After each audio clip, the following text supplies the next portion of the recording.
Well, good afternoon, everybody, and welcome to this session co-created by the Financial Times and the World Economic Forum called Protectionism Back to the Future. My name is Gillian Tett. I'm the US Managing Editor of the FT. And I have to admit that the name was actually my idea. Originally, we were going to call it something very sober and serious, like the future of global trade and the WTO. But I've been coming to Davos now for almost a decade. And what strikes me this year is that the mood has really changed. In previous years, Davos was very forward-looking, very optimistic. Many people were assuming that globalization, free market capitalism, innovation would go ever upwards on a trend, and the future was looking bright. This year, we've been hearing a lot about the past, or rather about past frightening historical parallels. In particular, the 1930s, that great protectionist era, has been tossed around a lot as a warning of what could happen if protectionism rears its head, and in some people's eyes, a sign of what is already happening. So we have an absolutely terrific panel to discuss these issues. We're both going to be discussing it amongst ourselves and with the people in the room and with the audience watching on Facebook Live and the FT's own channel as well, and the web streaming platform. So a lot of people are watching these a lot of people are watching the debate and this very important issue. Panel, I won't spend a lot of time introducing, but I think all of you know roughly who they are. We have two private sector participants, two brave CEOs who are sticking their heads above the parapet and getting ready to talk about things like Trump, Brexit, and protectionism. David Coate, CEO of Honeywell, at the end and chairman. Next to him, David Abney, CEO of UPS, a company which, of course, has lived off global trade flows for a long time. Next to him, I'm delighted to say that we have a representative from the Chinese perspective, Min Zhu, someone who has been a key leading light in the IMF for many years and is now just gone back to Beijing to head the National Institute for Financial Research. And his participation is particularly important given that President Xi's comments about globalization have been one of the highlights and the great debating points of this year's Davos. Next to him is Cecilia Malmström, the European Trade Commissioner. And next to me, on my immediate left, your right, is Roberto Azevedo, who, of course, is the Director General of the World Trade Organization. So, public and private sector perspectives, and we're going to be talking about protectionism, Trump, Brexit, global trade flows, and yes, the WTO as well. But I'd like to start not with the WTO, but with David, or the two Davids. We have a collection of Davids at the end. So I'm going to pick on Honeywell first. All David CEOs Coate. are the same. Exactly. Exactly. David, you have been quite outspoken, David Coate, Honeywell, in previous years, about the direction of corporate tax reform, government policies and things. As a company who essentially is based in all around the world, with operations all around the world, are you scared about protectionism? Do you think we're going back to the future? It depends what happens. So I should start first with, I'm very much in favor of free trade. And I say many times, we've been learning since the Phoenicians that trade between countries improves the lives of all the countries participating. You've got enough experiences with it, the Hanseatic League in Europe. Free trade has generally been a good thing overall. Yet we have these arguments every decade, every century, just like we do about productivity. And it's like we just never really learn our lesson that this is a good thing and we ought to find a way to make it work. All that being said, do I really think we're going to go back to protectionism? I don't really know yet. And I can promise you that I'm paying a lot of attention to it because trade matters to us. To your point, half our sales are outside the US, so we pay a lot of attention to this. But you'd have to say, if you look at agreements within the US, like NAFTA, it does need to be upgraded. And both Canada and Mexico would say the same thing. If you look at trade with China in the US, I think most people would say that while China has been in agreement with the words sometimes of the agreement, not always necessarily in the spirit. And it's worth having a discussion about that. So if all of this discussion that we're hearing from the administration is a prelude to a negotiation that makes sense. So in other words, you're kind of anchoring everybody on here's how to think about it, here's what I'm going to do. And you just end up with an agreement that makes a lot more sense. That'd be a wonderful thing. If everything ends up being exactly as it's being said today, that would be a disaster. So it's kind of, I think it's a little too early to press the panic button. We ought to see what ends up happening here. Have you met Donald Trump? Ever had a Yes, conversation with him about trade? No, I've met him in the past, yes. Ever spoken to him about trade? I'm going to ask both We talked Davids about this, a lot though. of things, yeah. Did he? Would you care to share them with the audience and all the Facebook Live watchers? Well, okay, well, the other David, how concerned are you about protectionism and/or Donald Trump? You know, when you talk about protectionism, I don't think now is the time to overreact. I mean, are things trending the way that we would like? The answer is no. Would we have liked TPP to have been approved, and would we like for the new administration to be supported the way that it was written? Of course we would. But to overreact to specific incidents, I think would just cause further concern.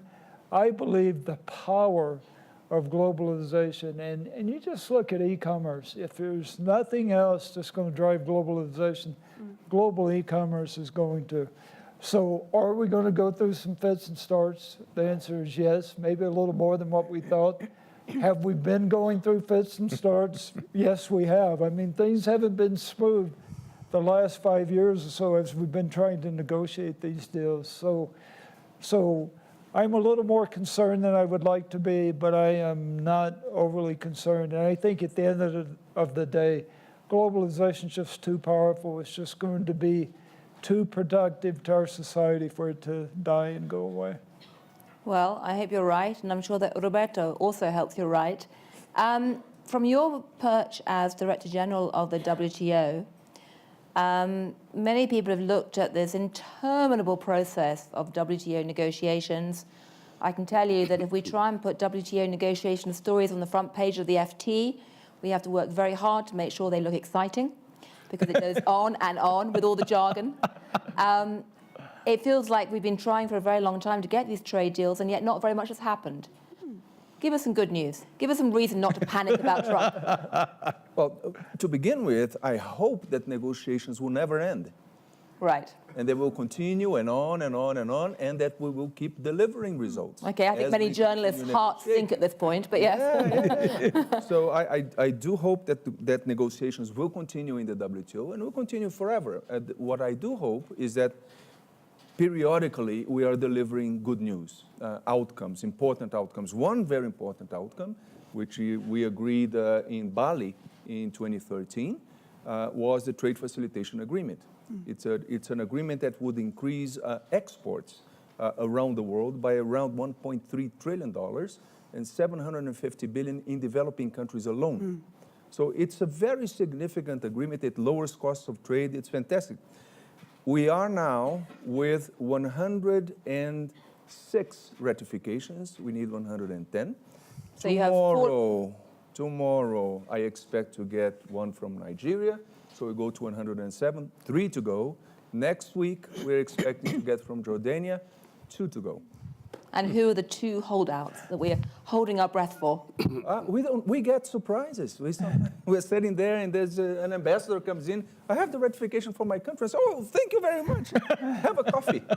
So is there any chance that the very day after Trump gets sworn in or starts in the office, we can actually get a ratification from the WTO? The very next day, I'm not sure, but very soon. Very soon. He'll be fresh in the office.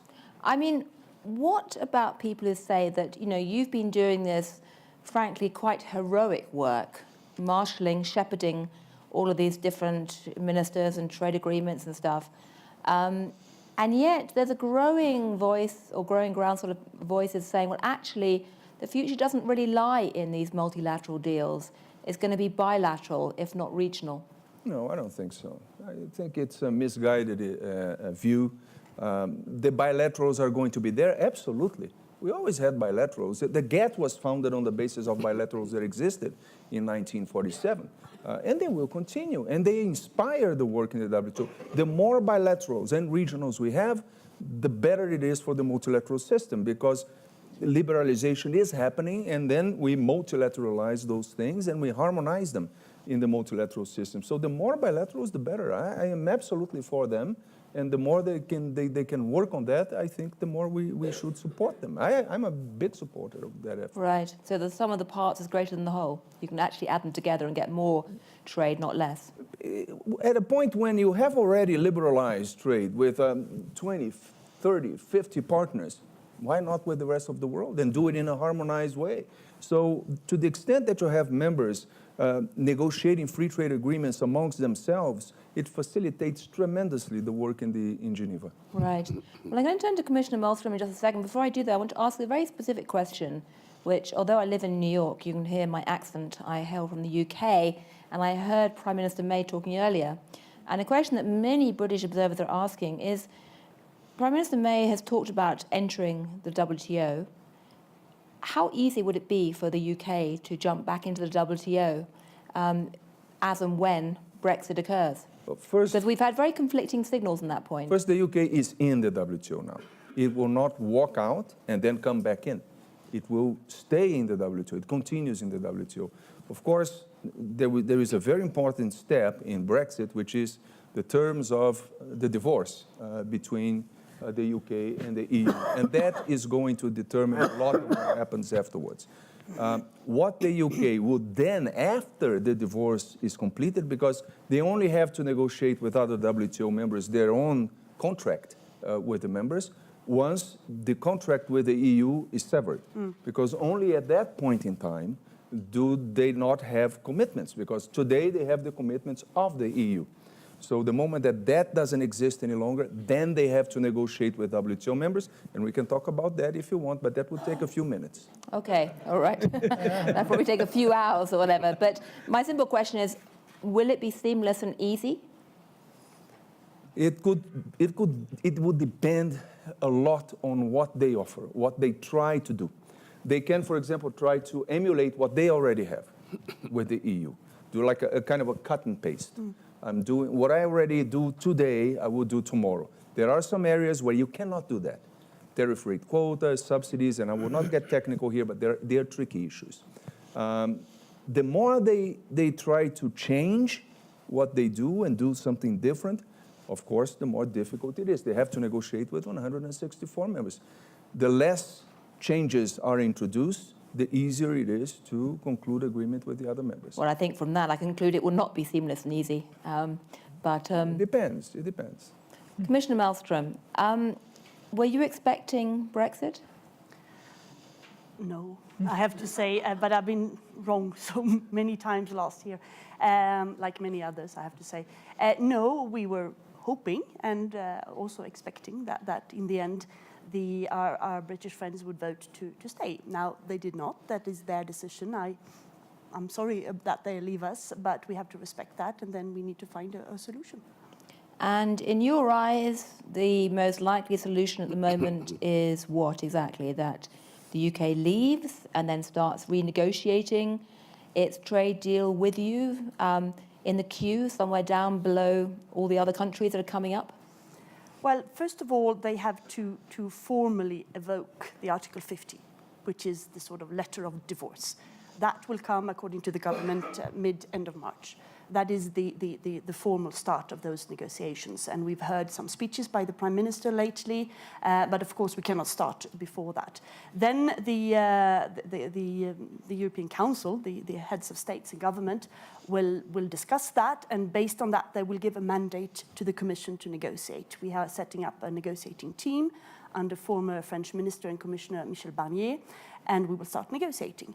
Then if they do leave, as Prime Minister have said, the internal market, and probably also part of the customs union, there will have to be, when all the exit procedures are there will be a trade agreement between us and the United Kingdom, which will be negotiated after they have left. Given your experience of negotiating trade agreements, and of course you've just done one with Canada, congratulations. Thank you. how long do you think it would take to negotiate something with the UK? Because if you look at Canada, that took a long time. With Canada, it took a long time, yes. Or was it 10 years in the end? Oh, 7, I would say. 7 years, and okay. it's not really done yet because it has to be voted in the European Parliament. Okay, so I 7 years haven't and opened pending. the bottle of champagne yet. Yes. Others have been quicker. It's hard to say, but it takes a couple of years, sure. A couple of years. Depending depending on what we want to be in it and how the mandate looks like. But it will not be done over a weekend, no. So we're looking at potential limbo chaos for quite a while. Well, Michel Barnier and his team have been very clear on this, that they think they will be, from the moment exit, somewhere in 2019, in the spring, there will be some sort of transition period. Into that period, we will negotiate. So how long will that be? I have no idea. Right. And just one other question before I turn to, I'd like to ask the Davids again what they make of this, but the Davids, yes, who are sitting next to each other wearing almost exactly the same outfit as well. So. They coordinate every morning. Exactly, they coordinated with the FT colours as well, so thank you. But before I ask that, I'd like to ask a serious question, which is that if you talk to UK officials these days, you know, Theresa May herself mentioned this morning, they will say things like, well, never mind, we'll go and negotiate trade deals with other EU countries quickly. We've already had Donald Trump appearing to indicate that he'd like to do a quick deal with the UK. The reality, though, is going around talking to people in Davos, is that the UK is going to be competing with the EU to strike trade deals, isn't it? Because other countries and trade blocs may say, actually, we would rather hurry up and get our trade deal with the EU in place before we worry about the UK. Does that worry you? Well, the EU, for the moment, we are 28 countries, and we are until the moment they leave. Even without the Brits, we will be 27. We will still be the biggest market, the biggest exporter, the biggest importer, the biggest source of investment, the biggest giver of investment. So we are an interesting party. We are negotiating around 16, 17 trade agreements right now, preparing for another 5 or 6 big ones. So we will be busy, and maybe UK as well then.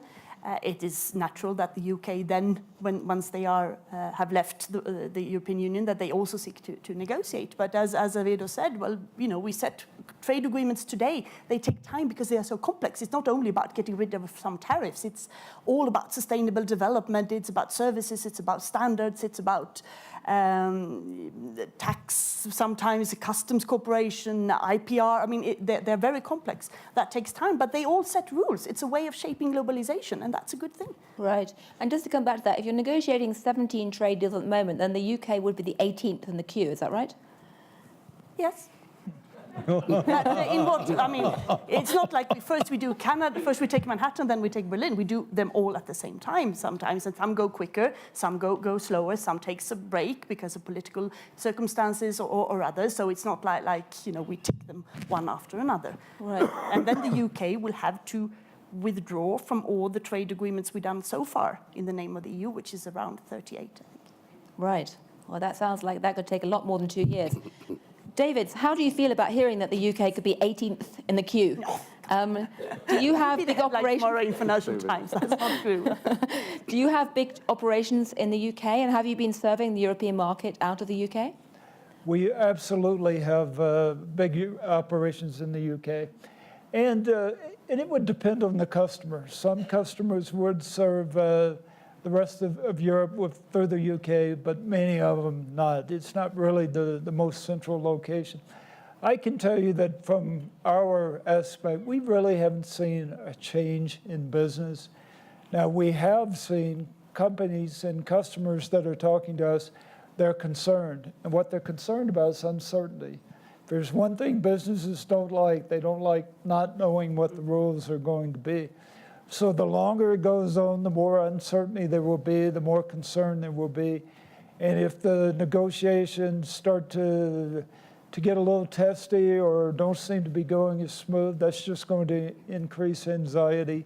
But it's not something that we can put our fingers on today and say that we see anything any different, you know, because they're in the EU, as the commissioner said, and they're going to continue to be for a certain period of time. I mean, we've had signs already in this Davos that the big banks are unsurprisingly preparing for the worst and are likely to shift jobs away from London. I mean, David Coate, what does this mean for Honeywell?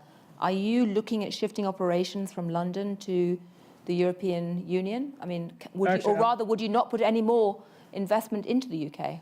I'm going to echo a lot of what David said, and I would completely agree on the uncertainty.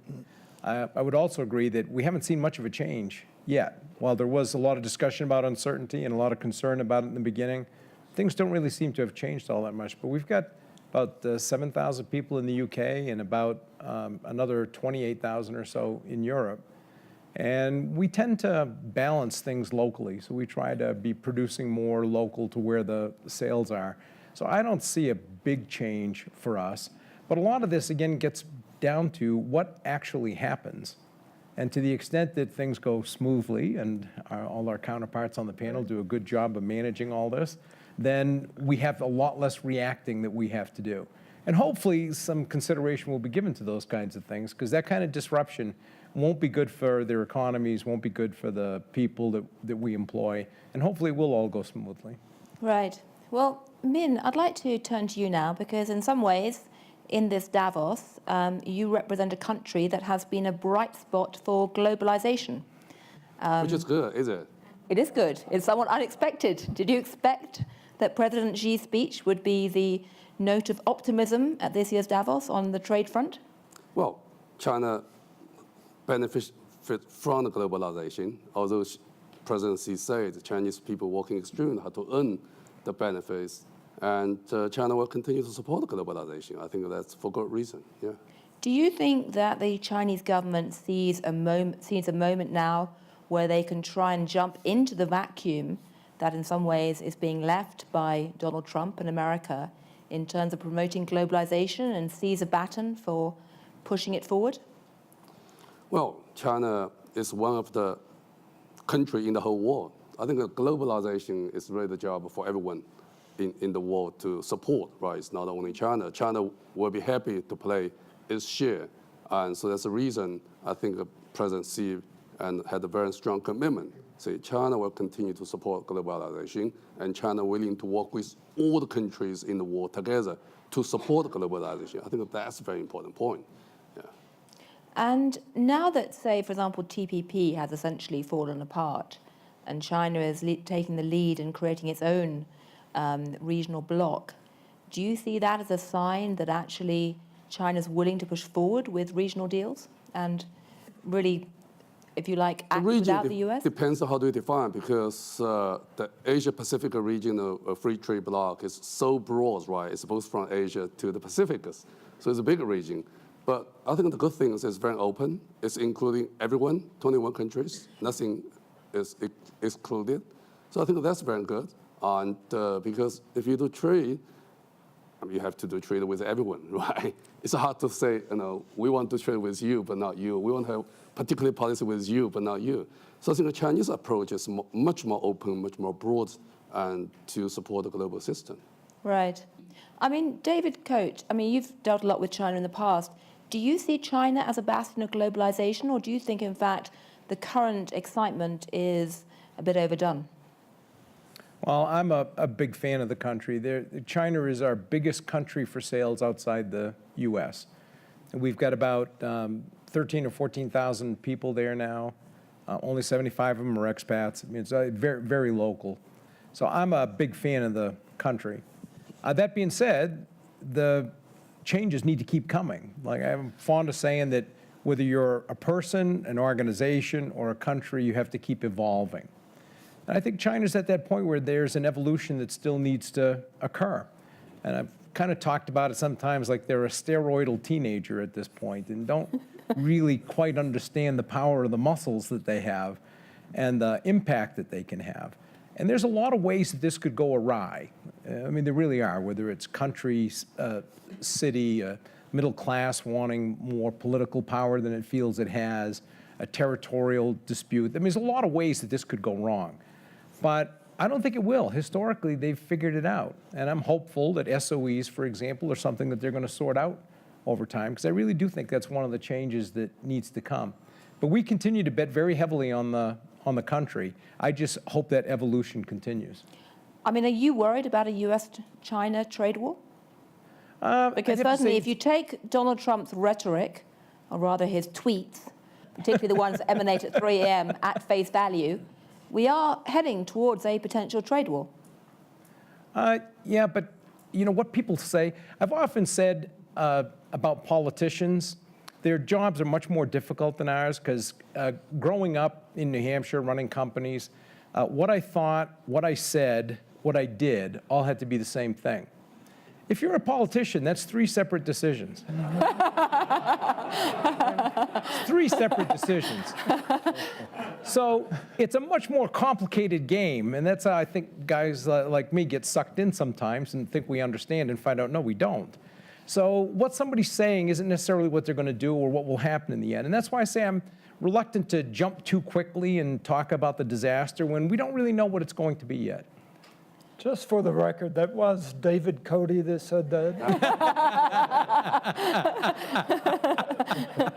I'd love to hear what David Abney says about the US-China trade war. The risk, are you concerned about that? Well, one, I'm an eternal optimist, and I don't believe there's going to be a trade war. Now, I can't predict, right? So it just seems like there would be so much to lose, and there's so much to gain if we continue to find ways to not only trade with China as we are today, but to improve the conditions and to improve access between the 2 countries. So I don't think that we're going to be there. I don't spend a lot of time worrying about what may happen because we just think that would be much more remote. And we believe cooler heads will prevail and that there will be room for an agreement, and we're very interested in seeing that happen. Min, you have worked in Washington, you're now in Beijing. Have you ever met Donald Trump? Never. Yeah, I hope I have a chance to meet him, so and maybe can explain to him his situation. Yeah. In what way? Tell us what his situation is. I mean, there's a few things. I mean, I can tell, for example, in a few years ago, U.S. imposed, particularly 45% tariffs on particularly Chinese tire export to U.S. So China's tire export to U.S. dropped from 14 million 1 year to 5 million, dropped almost 2/3, but price increased. So they save U.S. job 1,200, but U.S. consumer paid $12 billion. So per job saved, U.S. consumer pay $1 million. Is this a good deal? And China export loss. So there's no winner in the trade war. I think that's very important things everybody have to see, have to understand. This is a real case. But back to Davis, I have to apologize. I have a very poor voice because I have colds. I lost my voice. So I have to tolerate my very poor voice. In Chinese, we call it a duck voice. Yeah, very important. I'm concerned, I have to say. Yes, I mean, when David say, the politician can change their position every minute, right? You should not be too serious. And 2, David say, we still have to wait to see because we still don't know. The people is not in White House yet. If he move in, he may have a different policy actions. But we don't have very much time to wait, only a few days. From what I heard, I think it's pretty concerning, right? He said he will name China being the exchange rate manipulator or something. What does mean? He will go to WTO and go to IMF. He can impose 45% tariff across all the Chinese, and export to the United States. It will cut basically China's GDP growth rate 1/3. It will cut U.S. GDP growth rate in half. It will cut, say that again. It will cut Chinese GDP growth rate 1/3. By 1/3. It will cut U.S. GDP growth rates by half. It will hurt both. It's serious. So, I mean, this is not a trivial issue. It's a pretty serious issue, right? Now, this David says, well, it's a trade, we can negotiate. But we get a trader at 3 o'clock in the morning. When you do trader, you bring the public into the picture immediately. Then you have no room to negotiate, right? I mean, that makes things extremely difficult. Yes. Yeah. Because if you bring all the publics, that's a 300 over million US receive the traders. And the 1.3 people in China watch the Chinese authority how to react to the traders. But still, we don't know, is a trader, what's a policy, what's a real thing? They will say it's not real because politics can change. I don't know. I'm Chinese, I don't know American politician, I have to say that. So if there's no negotiation room, it's serious. So I would say I'm concerned because so far what I heard at this particular moment, only 36 hours away from the people who are moving to the White House, he would say in the day one, he would do ABC, and particularly the way he managed the affair is concerns me. Can we expect the Chinese government to issue any public estimates or guesstimates about the cost of a trade war in an effort to try and influence public opinion? I mean, are we going to see Beijing start tweeting back? No, unfortunately, as David said, Chinese people still don't know the muscle to use it. You know, Chinese people never use the muscle. We are very humble, calm, and so they don't know how to use the traders. And I think that's the most important thing. And the second issue is there are tons of study about the cost of a trade war. Go to WTOs, go to Peterson's. Peterson Institutes have tons of study of the whole things.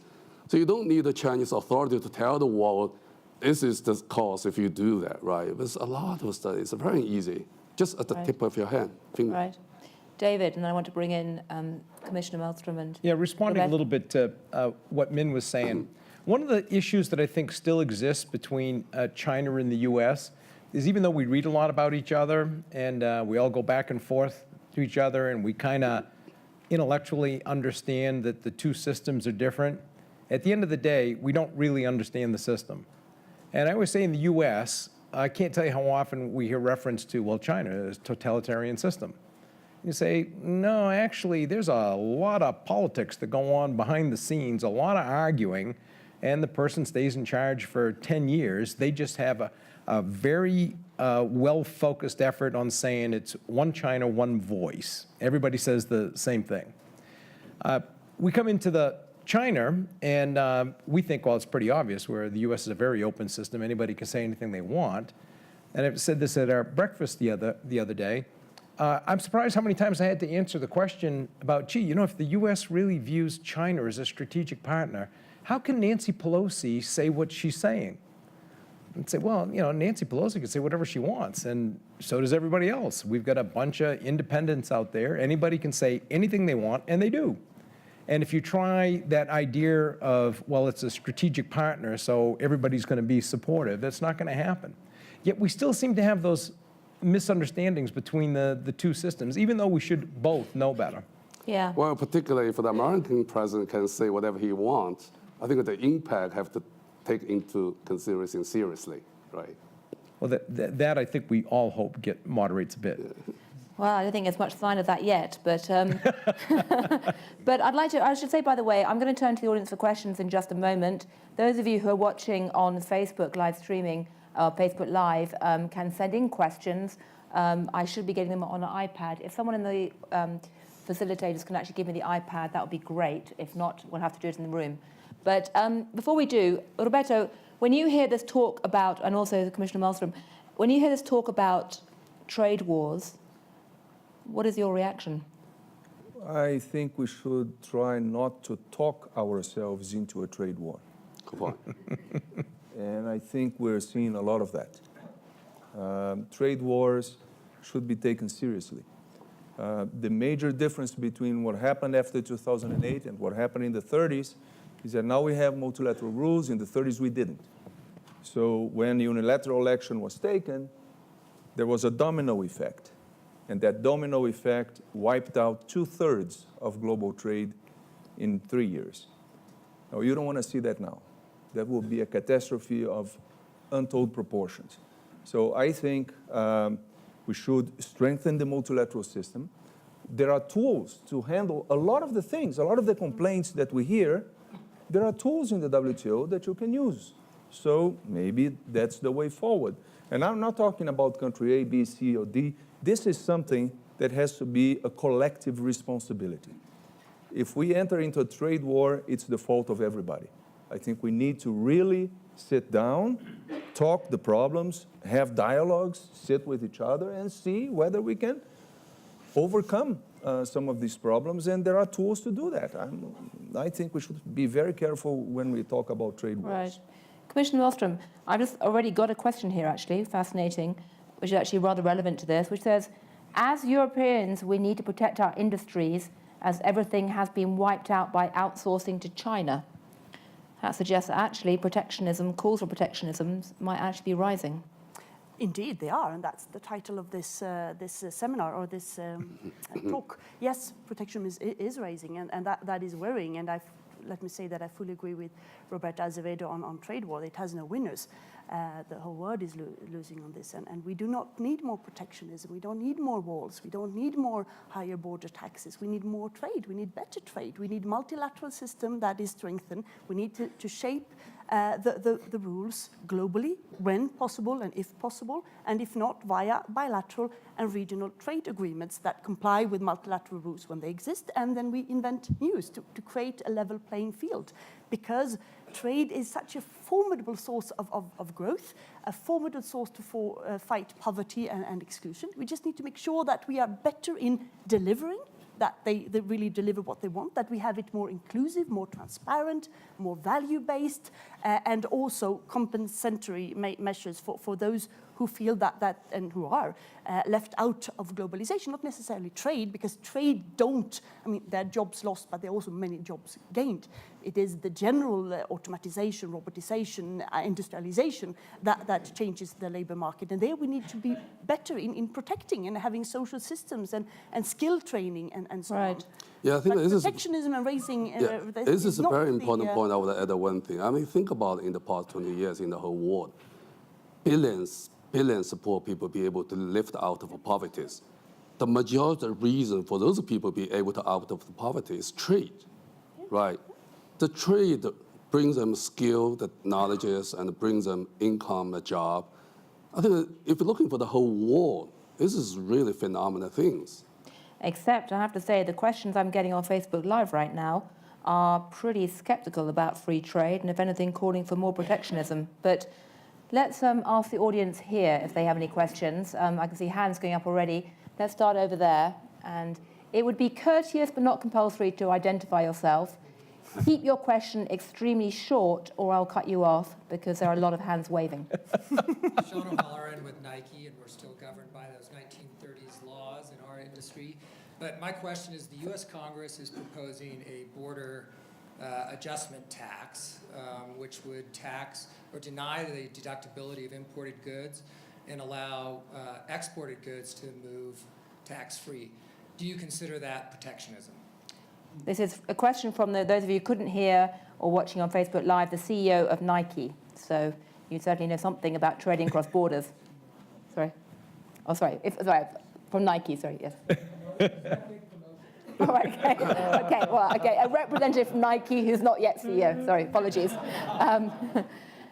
Do you regard this as protectionism, border tax? What is your view about this? Because this has been one of the, hot debating topics in Washington.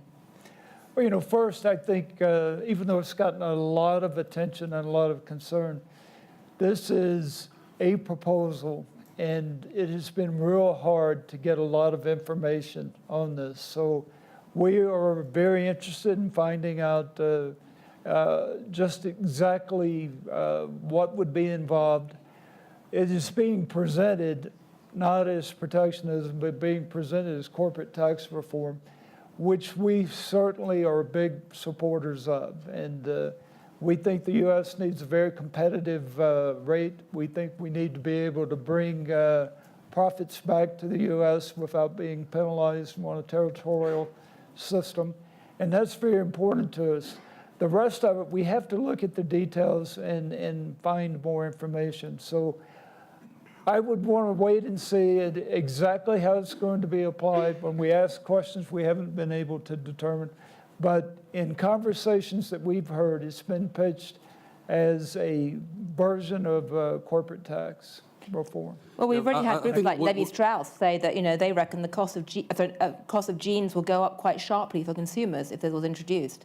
Sorry. Yeah, from my perspective, Honeywell is a net exporter from the U.S.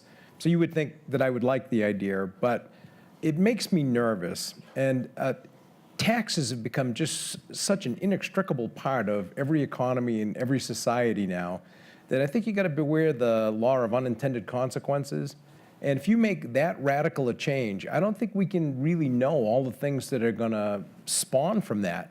So it really makes me nervous to do something like that. I'm all in favor of corporate tax reform, of overall tax reform in the U.S., but I think it can be done in a way using the existing system, modifying it a significant amount, but not taking that risk of unintended consequences, which I think could be significant. Min, sorry, you were... Yeah, I think we have the final call. We have a judge here. WTO can give the answer, right? I mean, because you have all the rule of policy. But before that, I would say, regardless of what you call it a tariff or not, I mean, you never call it, you call it a tax or whatever, right? But by definition, it's tariff type of things, right? I mean, it's not a corporate tax type of things. So in that sense, it's a concern. I also would be more than happy to hear from voice from Europe. I think a European probably would be more concerned than Asians. Well, I'd like to hear from Commissioner Malmström. I'd also like to hear from the WTO whether they would regard this as legal or illegal. And you will not hear that. I think we It's do a, it's, a, it's a legislation that hasn't even been drafted. How do you expect the WTO? It will have to go through a panel will have to look at that, and the appellate body. You know the WTO system. Nobody's going to say this is legal or illegal or just like that. We're much more careful than that. Although every time that people talk about measures that are so polemic and controversial, it's a reason for concern. But I'm not going to say at this point in time whether it is legal, illegal. Forget that. Don't even ask. But the principle is not exactly, it doesn't really match WTO principles, does it? Well, you have to look at the measure itself. And then there are rules. There are rules in the WTO that allow for exemption of taxes when you export. Right. But certain types of taxes, not all types of taxes. So you have to look at the type of tax and whether or not it violates the WTO rules. Everything in the WTO is more complex than it seems. Hey, Ricardo did a much better job giving that kind of answer than David and I did. Wait and see. We need to of course, to see the details of this. There's been a lot of talk, so it's difficult to go into that particular proposal because it doesn't really exist yet. But it is a source of concern, I think, as a principle, and it risks to have a domino effect across the world, and that is not good. Yes, well, of course, we don't know what will happen. And it will lead to distorted trade, and it will lead to much higher consumer prices as well. We should not forget about the citizens, the consumers. Absolutely. Let's take the next question. We've got a question back there, and then we'll come forward.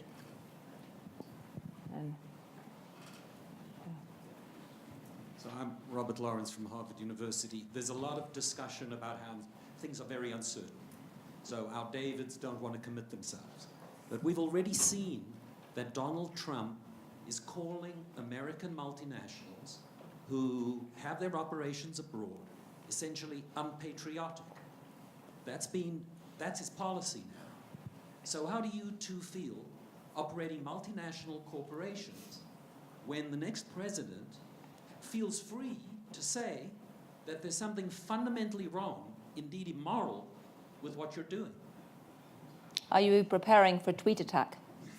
Well, I haven't been called immoral yet, so I guess I have to wait my turn in the barrel, I guess, at some point. But so far, it hasn't happened to us. It's happened in discrete areas. The thing that's kind of surprised me, and the day after the election, you could actually feel an improvement in the animal spirits of CEOs of small companies and large companies. It was really surprising, and anybody who tries to deny it, I mean, is just really not paying attention to what people are saying out there. So we're not seeing it in the data yet, so I can't say that all of a sudden orders are starting to boom. But there's some psychological effect that is occurring in the U.S. right now. And if there's just a few things done to spark that, like the corporate tax reform or tax reform overall that we were talking about, I mean, this could be a nice generator of economic growth. But we'll see. It's not even president yet. We've got to wait and see what happens. But there's no doubt the psychology's improved. Yeah, Min. Yeah, this is a very interesting point. I agree with you.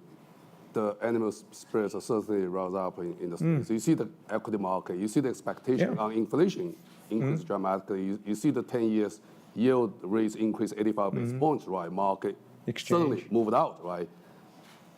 That's a good thing because the present elected policy is a pro-growth, right? Pro-business. So it's have a positive feedback to the market. I think that's good. But everything have a but, unfortunately. When you want to have a sustainable growth, you need a real fuel into the engine, right? You need to do the corporate tax reform. You need to do infrastructure investments, right? You need to do the various things. All those things are very technical driven, legislation driven, technical, and it takes times. Now, between the expectation and the real fuels run into the engine to push the growth, I think that's pretty big uncertainty. But for the trade battle, you can launch anytime. So go back to these issues. Because those issues, because expectation be way high, and because all those things, the real sustainable growth in the US will take some time because all those have to go through legislations, all those is budget bar, whatever. And trade issues probably will be the first issues on the table. Yeah. So then, globally, I think it was a real concern. Right. David Abney. Yeah, I think there's one topic that we haven't talked about, and it could make us feel a little uncomfortable because we have to take, as pro-traders, some of the responsibility here. And we have not done as good a job as we need to communicate the message of free trade and globalization. When that picture gets shown of the factory that's closing, it doesn't matter why the factory closed. Maybe it was due to NAFTA, maybe it was due to technology or whatever, but it's a visual in the US population. And we haven't communicated the benefits. It's much harder to talk about all these small and mid-sized companies that with e-commerce that can take advantage of globalization and create all the jobs that we know will be created. You know, it's easy for me to say that for every 22 packages that crosses the border in the US supports an additional job. But what's more important is these small and mid-sized businesses, and if they can compete, what it can do to the economy. It's real easy to think trade is a zero-sum game. There's got to be a winner. There has to be a loser. We believe it's a growth strategy. We've got to communicate it better, but we also have to help the people that have gotten dislocated, the people that have lost their jobs for whatever reason. We have to equip them for 21st century jobs and help them to be prepared to compete in the future. Right. Well, before I turn to the next question, though, I'd just like to ask one thing, since we are talking about image and perception and public relations. I mean, what is clear to me now is a number of CEOs, American CEOs, are essentially creating fallback emergency plans for what to do if they do get subject to either tweet attacks from the president-elect or from public criticism. And the fact we're seeing companies coming out and saying, yes, we are suddenly deciding to invest here in the heartlands of America or shift operations or whatever, shows there's a lot of discussion going on. Do you have a contingency plan for what you will do if you suddenly face accusations that you are letting down America by being too global or moving too much stuff overseas?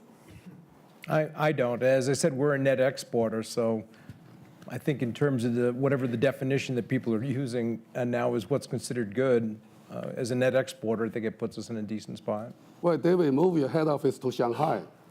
Actually, our Asia-Pacific headquarters is Shanghai. Question over there. So I'm a farmer from India, and I think so it's, when you're looking at protectionism, I think so we need to get the voice of the unrepresented millions of farmers and how they get affected by protectionism. I think farmers in the developing world feel let down by the trade agreements that have taken place or that have been forced on developing nations, especially farmers. And subsidies in the US and Europe and all those places are driving down food prices to the extent that farmers are losing their livelihoods and jobs because trade is just a means to an end. and that end is prosperity and job creation. And farmers in developing world are losing their jobs because of it. And the same farmers are moving to cities, and the same farmers are migrating now to Europe and the US. So I think the true cost of subsidies and trade needs to be calibrated. There needs to be a metrics to see that how we are being affected, and that's really to Right. WTO, right? Right. That's a great point, and I think that probably stands almost by itself, unless you want to comment. Okay, well, let's take another question back there, and then any more. Gilberto Marin from Mexico. My question is for any of the two Davies about the NAFTA, because I agree that the NAFTA after 22 years maybe needs to be upgraded. And which do you think are the areas that interest more in United States, especially for upgraded on the NAFTA agreement? Which areas do you think need to be renegotiated or upgraded in the NAFTA agreement? While David's Good. thinking, I'll go ahead. But you got to remember that NAFTA is dated. And I don't think anybody argues the fact that it needs to be, it needs to reflect a 21st century agreement. That is one of the things we were so excited about with TPP, is that in many ways that was going to update the terms of trade between the three countries. And just to pick a few spots, one of which is e-commerce. There was an entire chapter devoted to e-commerce and TPP, and there's a lot of e-commerce activity that goes on between the three countries involved in NAFTA. Another was small and mid-sized businesses. Back when NAFTA was agreed upon, you know, they didn't have the advantage of the internet, and a lot of small businesses were just concentrating on their particular country. Now, that was another change that was going to happen. And then there's environmental chapter, there's labor. There were quite a few improvements, and it was a good modernization of NAFTA, and we were excited about it from that aspect. Jillian, if I could, I'll agree with David. He's very good. If I could come back to TPP, because David mentioned it earlier also, and I do think it's a shame if we completely walk away from it. And we've talked about this before, but if you look from 1990 to, say, 2035, in 1990, the, say, developing regions, which people want to call them, were about 20% of the global economy. In 2015, it was about 40% of the global economy. And in another 20 years, it'll be about 50% of the global economy. And for us in the US to be ignoring that, I think is a real mistake. And it's one of the reasons we also were extremely supportive of TPP. Right. One last very quick question. We're almost out of time, I'm afraid. Claude Bigley, Swiss Parliament. Just as a follow-up of that, most of the Southeast Asia nations need to be close to China, want to be close to the US. Will they be the collateral victims of that protectionism? I don't think so. I don't see any reason being that way. Free trade is free trade for the whole world, not particularly the regional related, right? So, and I think this trade is just a flow go all the way, particularly in Asia areas, back to 4,000 years ago. And it will continue. There's a lot of engagement with these countries from the European Union side as well. Basically, all the TPP countries we either have or are in the process of negotiating or are preparing. So I think there is a lot of trade going on as well between Europe and Asia, and also in the Pacific. That's a good thing. We also deplore that TPP is not becoming a reality, probably, because it would have set good rules. But there are others there who want to trade with these countries and who want to trade with us. Right. Last word, WTO, the bastion of free trade? In this particular situation, I think any innocent victim could be a victim. Anyone. The moment that you introduce, for example, a sanitary or phytosanitary barrier to retaliate against imports coming from another country, third parties will be affected. So depending on the types of measures, you may affect 1, 2, 3, 4, 5, 10 different countries. It's impossible to predict. So that's why I keep saying we should not be too gung-ho on talking about trade wars. The effect of a trade war, the consequences of a trade war would be truly unimaginable if we get there. Well, that seems like a very good moment to end a session entitled Back to the Future. I have kept this session in some ways quite light. I'm conscious it's Thursday evening at 6 o'clock. It's tough for people to stay awake after the fourth day of Davos. And I didn't want to get bogged down in endless WTO jargon. However, I guess the key point I'd make by way of conclusion is that actually at the core of this issue is a deadly serious question. Because in the next 48 hours, we're going to have a new leader of the free world who has very different aspirations about how to set the global order. You can argue that he's captured a sense of anger that is sweeping through the Western world, anger at inequality, anger at the fact that many of the elites, including us here in the room, have been very slow to recognize the degree to which inequality has been rising and frustration has been rising amid this free trade boom. And yet, if nothing else, what's going to happen in the next 48 hours should lay down a challenge to all of us who do believe in free trade to try and explain the principles better and the benefits, and also to try and make it work more effectively in the world. So, best of luck to all of you, and thank you for a great debate. Thank you.